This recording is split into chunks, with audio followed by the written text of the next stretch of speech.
afraid of the dark.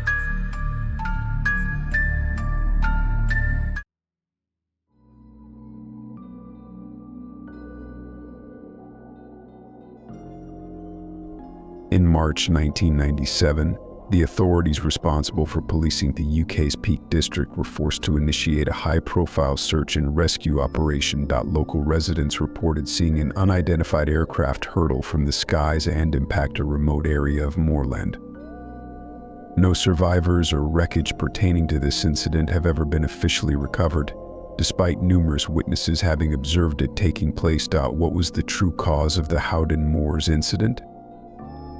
In recent times, military authorities in the United States of America have gone public with official footage of alleged encounters between their pilots and extraterrestrial craft.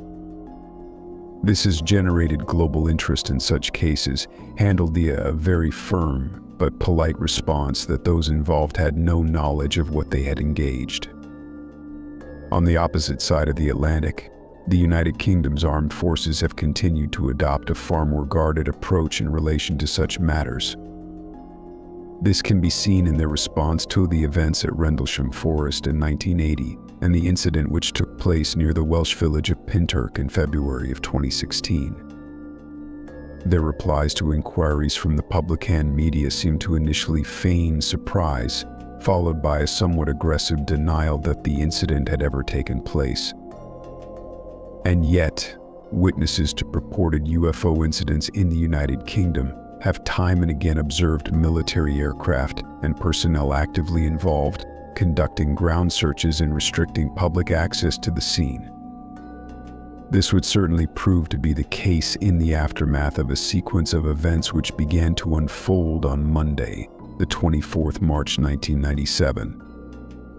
It all started in the control room of Ecclesfield police station in Sheffield, just after the radio operators working the night shift had settled down at their stations. At approximately 10 p.m.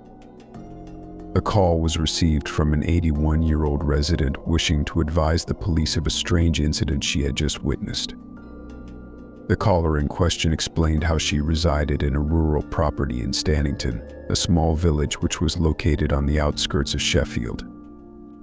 The woman then relayed to the call handler how she had been getting ready for bed when she had noticed an unusual light moving through the sky. Walking across to her bedroom window, she made out a strange aerial object traveling slowly in the direction of the shrine's reservoir.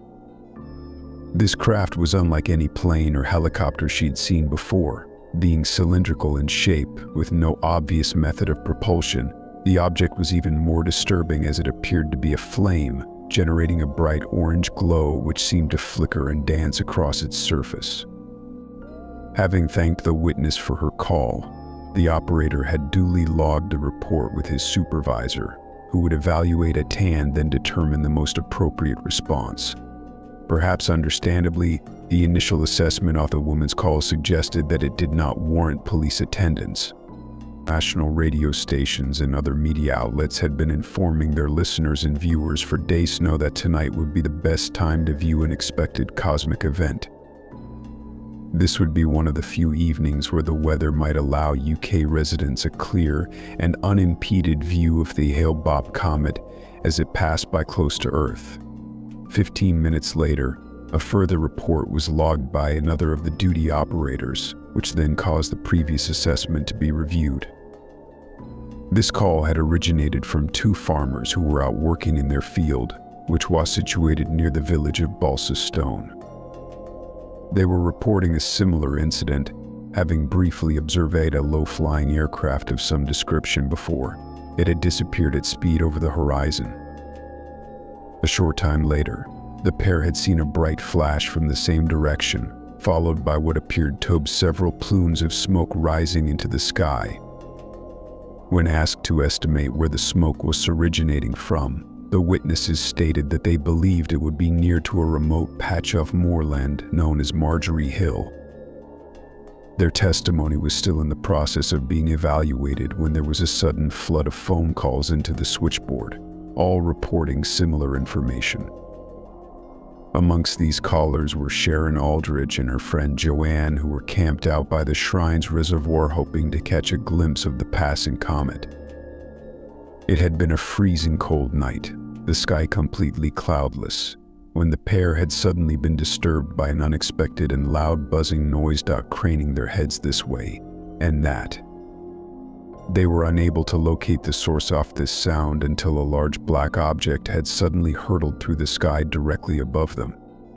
This object was descending rapidly and moving at such speed that they were unable to make out any details which might have identified it as an aircraft. The sound it made was unlike anything either woman had ever heard, not resembling a plane engine or the rotors of a helicopter in any way. The speed at which the object was falling prompted the pair to abandon their viewpoint and drive to the nearest public phone to report what they believed to be a plane crash. Their report coincided with another from a local gamekeeper named Mike Ellison, who was calling from his home only a short distance from the Shrine's reservoir. Ellison had been sat watching television with his wife when their relative peace had been shattered by what sounded like a massive explosion outside. Hurrying to his front door, Ellison had scanned the skies around his cottage for any sign of what might have caused the thunderous commotion, but could see nothing. Just then he became aware of a bright orange glow on the horizon emanating from a point several miles away in the vicinity of Hope Valley. Ellison described this light as being consistent and steady in nature, very different to the strobing or transient effects he would have recognized as passing vehicles or aircraft. He and his wife were shortly joined by a neighbor who had been disturbed by the same noise and was also observing the mysterious glow on the horizon. All three were convinced that what they were witnessing was the aftermath of a significant air crash, with something having impacted the ground a short distance from their homes.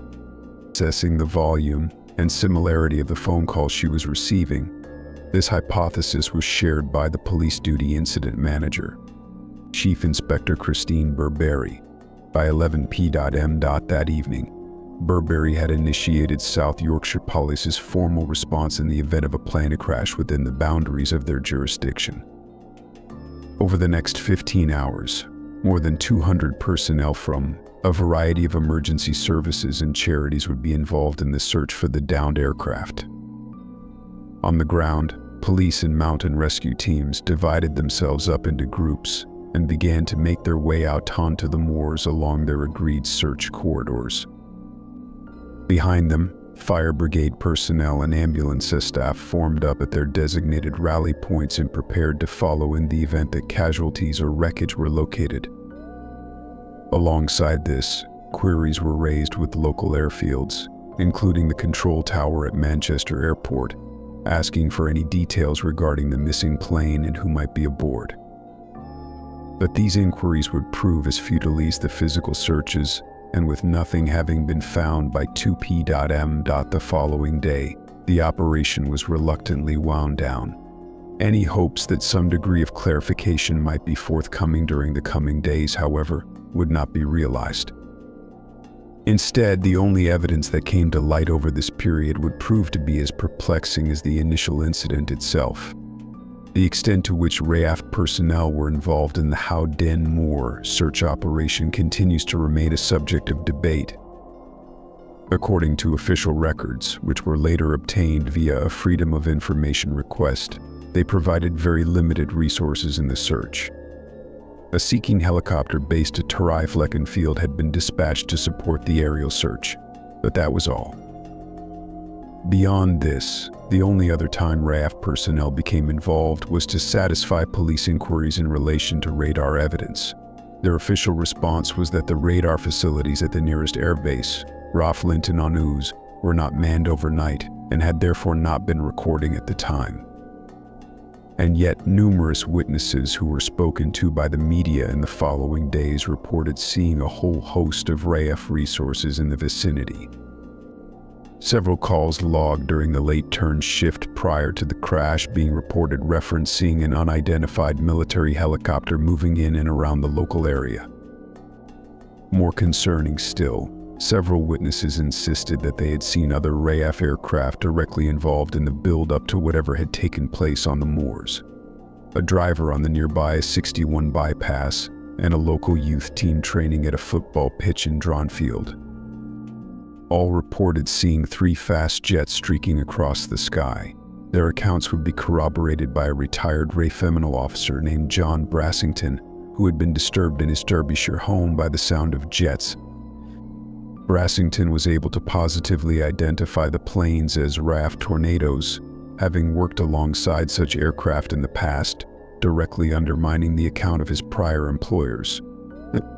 There is also the testimony of gamekeeper John Littlewood, who had been out in his vehicle on Mid-Hope Moor at around 10 p.m. the evening of the incident. He witnessed a very large transport aircraft with red lights at the outer edge of its wingtips, flying slowly and at low altitude over the moor. This multi-engine plane was similar in size and shape to an RAF Hercules and was gradually descending as it approached from the direction of Stocksbridge. The fact that a no-fly zone was enforced around the area for several hours during the rescue effort prompted some commentators to accuse the RAF of a cover-up. They alleged that this would have allowed military personnel to enter the scene without the knowledge of the authorities, possibly to recover bodies and debris. The reasons for these covert actions were either because the crash plane was one of their own, or that their pilots were in pursuit of an unidentified object, which they then forced down onto the ground. Even without data from the large number of RAF stations that would have been monitoring the skies that evening, there is evidence to support that a crash did indeed take place. Records obtained from the Edinburgh-based British Geological Survey reveal 2 significant seismic events having been recorded near to Howden moors. At the time, these were consistent either with a ground-based explosion or the sonic boom of a fast-moving aircraft traveling overhead.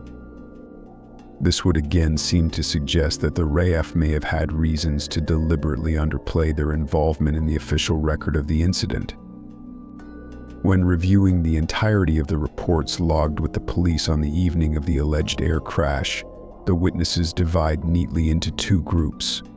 Half hold firm that what they saw was a light aircraft, complete with conventional navigation and landing lights with a single propeller mounted on its nose. Others insist that it looked nothing like a conventional aircraft, instead being a wingless object illuminated by another worldly glow. Shifting away from conspiracy theories, suggesting that the UK's armed forces were involved in a dogfight with an alien craft, alternative explanations have been proposed. Perhaps the most obvious is the possibility that people were seeing the Hale-Bopp comet, which so many had been outside hoping to catch sight of.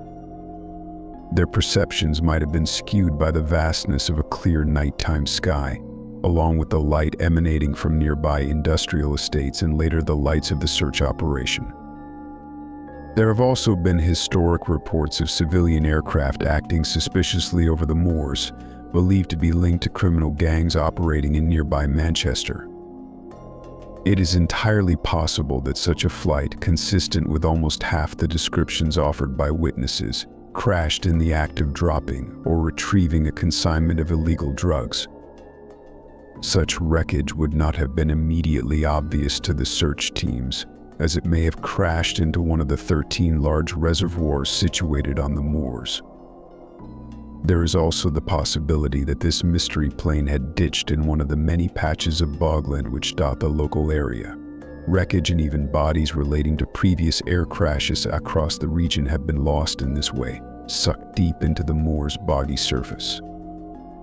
There are also reports that a male had been detained by police at the time, suffering from what appeared to be severe burns wandering near the Lady Bower Reservoir. South Yorkshire police denied allegations that this may have been an injured tornado pilot or a drugs runner who had survived a crash.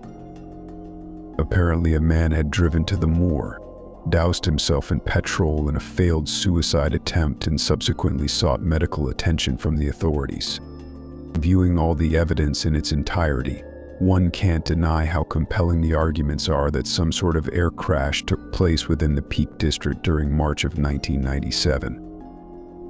Whilst there is little doubt that the local authorities have been transparent in their involvement, questions linger over the RAF and their official version of events. It's possible that evidence may still be lying somewhere out in the solitude of the region waiting to be found, and that such material could finally clear up the debate that still rages over what took place one cold and lonely night in the skies above Howden Moors.